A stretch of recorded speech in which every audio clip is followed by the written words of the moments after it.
Siz jinoyat yoki huquqbuzarlikda gumonlanib ushlandingiz. Bu vaziyatda nimalarni aytish kerak emas? Sizga 3 ta tavsiya. Ko'pchilik fuqarolarimiz bu holatda o'zlarini o'zlari og'ir ahvolga solib qo'yishadi. Birinchi tavsiyamiz, hammasini aytaman, faqat meni qo'yib yuboring. Bu xato.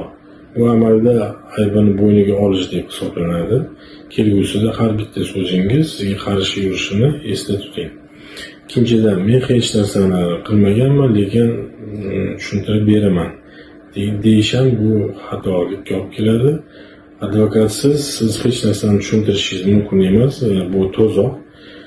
Chunki surishtiruv yoki tergov hujjatlarida sizga nisbatan nima ko'rsatmalar bor yo'qligini siz bila olmaysiz. Uchinchi tavsiyamiz, qo'yib yuboring, xohlagan hujjatlaringizga imzo qo'yib beraman. Bu mutlaqo noto'g'ri. Chunki imzo qo'yish degani bu siz aybingizni bo'yningizga olib, kerak qilmagan ishlaringizni ham bo'yningizga olgan hisoblanib qolishingiz mumkin. Bu sizni kelajakda og'irlashtiruvchi ahvolga olib kelishi mumkin.